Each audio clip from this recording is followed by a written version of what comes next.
que é feito o botão do volume? Abrir, procurando algum vagalume. E quem que inventa o que vai no perfume? O pé sem banho, um talco que arrume. O que há?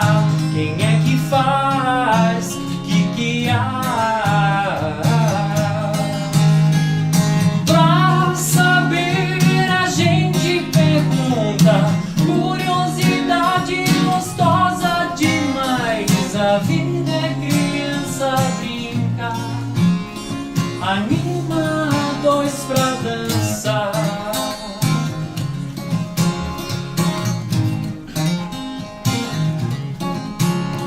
O que? Totó foi embora e não volta. Saiu voando e não foi pela porta. Ouvi dizer que ele bateu as botas. Onde é que tá? Onde é que tá? Onde é que tá? Vamos me ajudar aí? Pra saber a gente pergunta. Pra saber a gente pergunta. Curiosidade gostosa demais. A vida criança. Primeiro, muito obrigado assim pelo convite, eu fiquei muito feliz. Eu já tinha participado de uma edição do Creative Morning como participante mesmo, eu fui por curiosidade mesmo. Quantos minutos eu tenho? Ixi, um caso só acho que eu vou contar. O muito interessante... gostei, eu gosto de ouvir assim. É o tipo de coisa que eu gosto de ouvir. Mas o muito interessante, a ideia é trazer informação e curiosidade, transformar informação em diversão através das curiosidades, sem perder o foco na credibilidade, né? Em épocas de fake news, isso é muito importante.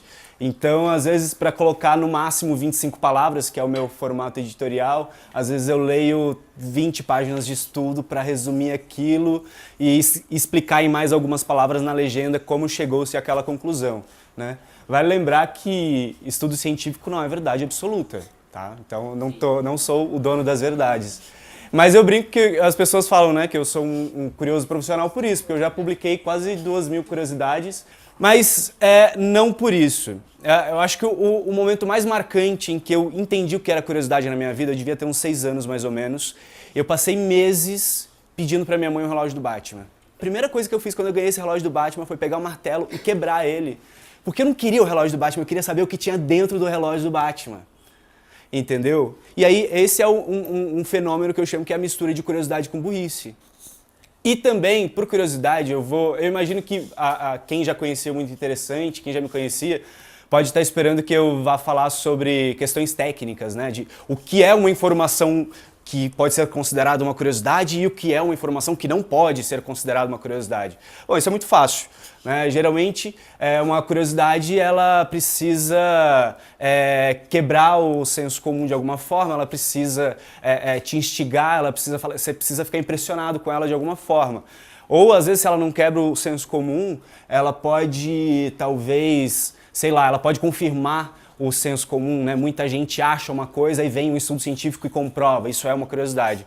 Mas isso é um papo chato de manual editorial, que quem quiser saber de verdade sobre isso pode me perguntar depois que eu falo. Eu acho que talvez faça mais sentido isso que eu falei, contar alguns momentos onde a curiosidade foi decisiva. E o que eu vou contar agora é que é o seguinte, por curiosidade, eu acabei abrindo uma agência de publicidade sem nunca ter entrado numa agência de publicidade. Por curiosidade específica numa área. E por falta de curiosidade específica numa outra área, eu fali essa agência. Então, o que aconteceu? Bom, eu estudei até a 7ª série só, eu não frequentei a escola comum. Sinto falta de ter feito uma faculdade, tenho vontade de talvez fazer uma filosofia um dia, alguma coisa, mas eu não consegui me enquadrar ali no sistema. Eu sempre gostei muito de estudar, mas não consegui me enquadrar. E quando eu vim para São Paulo, eu vim para tentar ser ator. Eu fiz umas coisas em cinema, fiz muitas peças de teatro, mas o que eu mais fiz mesmo foi teste. Nossa, eu fiz muito teste, principalmente teste para campanhas publicitárias. E foi onde eu comecei a me apaixonar pela publicidade. Quando eu comecei a ver os bastidores, eu comecei a prestar mais atenção na propaganda né, no intervalo do que no conteúdo em si, porque eu realmente sou muito fascinado por propaganda bem feita, bem contada, né? E quando eu comecei a conhecer os bastidores disso, pô, é uma mega estrutura de cinema. Eu fiz campanhas que tinha mais de 150 pessoas na equipe de filmagem, eu ficava assim, de cara com isso. Só que assim, foram tempos difíceis, né? Eu fiz mais de 30 testes até ser aprovado na primeira campanha. Mesmo nesses testes, eu sempre fui muito curioso para entender como aquilo ali funcionava, como tudo ali, como chegava, sabe? Qual era o primeiro passo para o cara pensar que ia ter um cara conversando com um golfinho em cima de uma Harley Davidson para vender plano de cartão de crédito, sabe? Eu ficava pensando, como isso, velho? Né? Por que alguém poderia fazer isso? E aí foi quando eu comecei a conversar, conhecer criativos, eu também comecei a me interessar muito por produção. Hoje eu gosto muito, eu fico vendo que lente que que microfone que é. Eu sempre tenho muito isso, né? Então assim, acho que pelo fato de eu não ter formação, foram essas curiosidades que me ajudaram a conseguir fazer alguma coisa. Acho que foi isso, um pouco de curiosidade, um pouco de inocência. Porque como eu não tinha noção de como era uma agência, e de como era fazer as coisas, eu fui fazendo. E aí eu só errei em vários momentos, obviamente, mas eu simplesmente fui fazendo. Então eu acho que a curiosidade é muito legal, mas eu acho que a curiosidade é bacana a gente ter um pouquinho da visão infantil da curiosidade, sabe? Não só do perguntar, do porquê, mas de estar disposto a viajar naquela parada que às vezes não tem nada a ver com a tua vida. E aí, numa dessas conversas sobre publicidade, eu conheci um cara e eu falei para esse cara sobre o trabalho que eu estava fazendo na internet paralelamente, como um hobby. Que era o seguinte, não era muito interessante ainda. Antes do muito interessante, eu sempre tive um hobby de criar perfis fake na internet. Personagens vários. E naquele momento eu estava com um que eu gostava muito, que chamava espero que não tenha ninguém muito religioso, chamava Nossa Senhorita Antes Virgem que Mal Comida. Que eu falava de celebridades, BBB e tudo. E no Twitter, isso era 2011, 2012, eu tinha 30 e poucos mil seguidores, era muito. Não sei se vocês estavam no mercado nessa época, mas Twitter, tava começando. Acho que na época tava entre os 20 perfis mais seguidos do Brasil, com esse tantinho de seguidor. E eu comecei a fazer publi, comecei a entender esse mercado, comecei a conhecer as pessoas, criar outros perfis, criei perfil de signo, de trecho de Bíblia. Todos os perfis que eu tenho hoje mortos, parados, aí eu tenho uns 3 milhões de seguidores. E aí numa dessas conversas em bastidores de comerciais, eu contei sobre isso para um cara. Ele falou, olha, daqui a alguns dias, eu acho que eram uns 10 dias, vai ter uma concorrência, eu queria que você participasse. Eu falei, pô, legal. O que é uma concorrência? Aí a hora que ele me falou, a minha cabeça explodiu. Ele falou, olha, várias agências vão se apresentar e a gente tem uma verba de 1 milhão e aí as agências vão ter que falar o que elas fariam com esse 1 milhão para promover a marca. Basicamente isso, dentro do briefing. Eu falei, caralho, eu faço o diabo com 1 milhão, cara. Imagina o que eu vou fazer com 1 milhão, fazer um monte de coisa sem dinheiro nenhum. E aí, porra, foi muito legal. Aí eu fui nessa concorrência, era pra Mabel. Não sei se tem Mabel. Mabel é dona de uma marca que chama Skinny, que, enfim, acabou essa marca já. Acho que faliu junto comigo, talvez. Mas, e aí era a conta de Mabel e de Skinny, que era a verba que eles tinham, esses 1 milhão, e falaram que não queriam mais trabalhar televisão, queriam trabalhar internet, queriam ideias pra isso. Assim, eu não sabia o que era uma concorrência, eu já tinha aberto PPT, mas assim, muito de longe, sabe?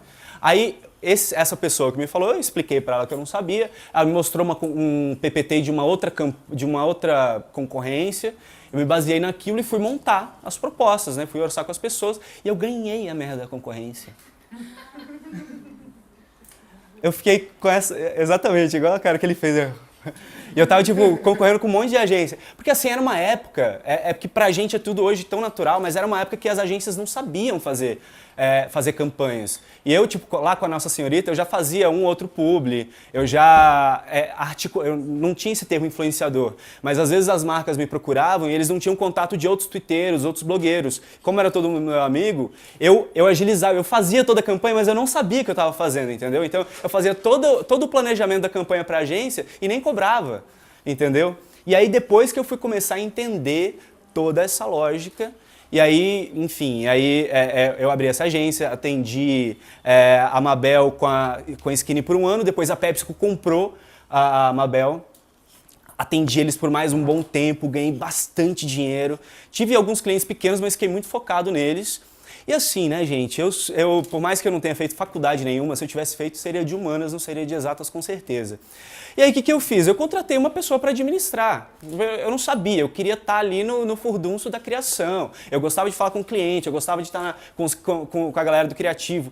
E pela minha falta de curiosidade na parte financeira, eu me ferrei grandão, porque daí trocou a presidência da PepsiCo, eles resolveram trocar uma série de fornecedores e eu era um desses fornecedores. E aí eu quebrei.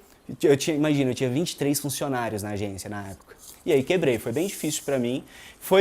Dizem que falir uma empresa é o MBA mais caro que você pode fazer, é verdade. Mas dizem também que é muito eficiente. Então, desse mal eu não morro mais, eu acho, tomara. E aí, assim, ainda por curiosidade, tudo isso foi despertado pela curiosidade e as coisas ruins pela falta de curiosidade. É isso que eu tenho aprendido. Outra coisa que rolou muito por curiosidade, bom, depois que eu perdi os clientes, eu já tinha esse monte de perfil, eu perdi o cliente principal, eu tentei ficar um tempo continuando com a agência, mas quando fechou mesmo, eu estava com esse monte de perfil parado. O muito interessante era um desses perfis que eu criava para entender o público e tudo mais. A gente tinha acho que uns 30 mil seguidores no Twitter só tinha Twitter. E aí eu falei, bom, vou tentar transformar isso num negócio. E aí eu peguei o meu diretor de arte, a gente fez esse padrão editorial, a gente escreveu um manual editorial e aí ele começou a crescer. Aí assim, de lá pra cá ele tem mais ou menos, a gente conquistou mais ou menos 1,5 milhão de seguidores juntando todas as redes sociais. Agora, como que isso pode ser um negócio? Quando acabou a agência, a gente estava andando pela Campus Party e aí eu estava falando muito interessante para um cara e o cara falou assim, vocês deviam participar do Seed, né? Vocês deviam entrar numa aceleradora de startups, vocês podiam fazer um pitch pra gente. Aí eu falei, legal. O que é um pitch? O que é uma aceleradora de startup? Eu realmente não sabia. E aí esse cara me explicou o que era e faltavam 3 dias para se aplicar no Seed, que é uma aceleradora lá de Minas, que participam startups do mundo inteiro. Na edição que a gente participou foram 40 startups, mais da metade eram de fora do Brasil, foi um negócio muito doido, e a gente passou no negócio. Falei, cara, que viagem, né? Foi muito legal. E aí, assim, a gente na época tinha... a gente pivotou no meio do processo, mas era um aplicativo, era uma coisa toda. E durante o Seed, o Seed meio que me obrigou a entender planilha de Excel, sabe? A entender dessas coisas todas que eu não tinha curiosidade. Mas no meio do Seed, quando o Seed estava acabando, na verdade, a gente começou a fazer vídeos para o Muito Interessante.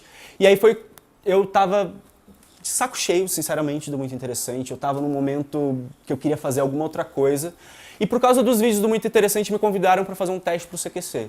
Assim, do nada. Eu falei, gente, eu já desisti dessa carreira, sabe? Eu já estava em outra vida. Eu fui, fiz o teste, passei e abandonei o Muito Interessante. E aí o Muito Interessante ficou 1 ano, mais ou menos, fora do ar. Talvez isso não tenha nada a ver com a curiosidade, mas acho que é mais para entender aí o storytelling da história. O storytelling da história talvez não seja um termo, né? E, bom, o Muito Interessante ele só voltou para minha vida quando o CQC acabou e eu falei, agora eu parei de fazer tudo que eu fazia para fazer o CQC, aí acabaram com o programa, né, o CQC acabou, falei, e agora?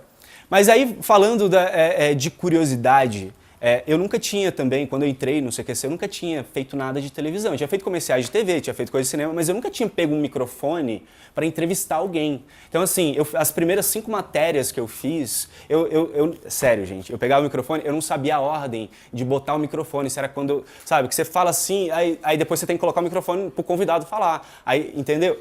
Isso, pra você ter uma ideia, esse foi o meu primeiro desafio no programa. E aí, assim, também acho que não, com certeza pautado pela curiosidade. Eu comecei dentro do programa, por mais que eu trabalhasse...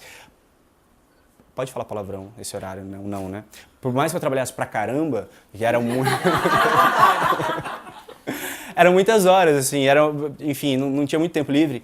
Eu era muito obcecado por aprender sobre aquilo, sabe? Eu comecei a ler todos os livros que eu via de indicação de curso de comunicação social, porque eu era um estranho naquele ninho, todo mundo jornalista, todo mundo com anos de televisão, e eu, assim, sem nenhuma experiência ali, e aí eu tive que contar com a minha curiosidade para ir atrás das coisas e aprender, né? Acabou resolvendo, depois eu consegui, né, fazer o programa, apresentei ao vivo. Cara, apresentar um programa ao vivo é tipo você tomar 5 garrafas de café de uma vez. É muita adrenalina. Tipo, a gente saía de lá 1 da manhã e não conseguia dormir, mesmo que tivesse que acordar cedo no dia seguinte. Então, assim, todos esses trampos que eu fiz e que eu acho bizarro eu ter conseguido fazer, porque eu brinco que tem aquela síndrome do impostor, né? Que quando você chega num lugar que você acha que você não merece estar naquele lugar, tem muita gente que tem essa síndrome. Eu tenho certeza que não é a síndrome, eu tô aqui muito de paraquedas, sabe? Porque não faz o menor sentido. Mas eu aproveito, eu surfo na onda, eu aprendo com as pessoas, eu deixo claro que eu não sei, e pergunto muito. O fato de eu ser uma pessoa muito curiosa, e isso acho que deve ter ficado claro nesse pouco que eu falei, isso me ajudou a aprender. Então, assim, mas tem o fato de eu não ter estudado e o fato de eu não ter tido um aprendizado linear também me atrapalhou em algumas coisas. Por exemplo, o fato de eu não ter um curso superior é feio às vezes, né? Mas às vezes é legal também, porque as pessoas falam, ele não teve um curso superior e mesmo assim consegue ter uma carreira. Eu não acho que isso é um mérito, é uma sorte também, né? Eu costumo brincar, eu tenho muitos privilégios, né? Eu sou homem, sou branco, né? Eu sou gay, mas não pareço muito, então isso é muito privilégio. Então, tem muita sorte envolvida. Não vou dizer aqui que qualquer pessoa que não fizer faculdade e que não tiver uma carreira tradicional vai se dar bem, porque nem todo mundo vai ter, talvez, a mesma sorte que eu tive. Obrigado. Né? Valeu, gente. Pode bater palma, pelo amor de Deus. Né? Muito obrigado.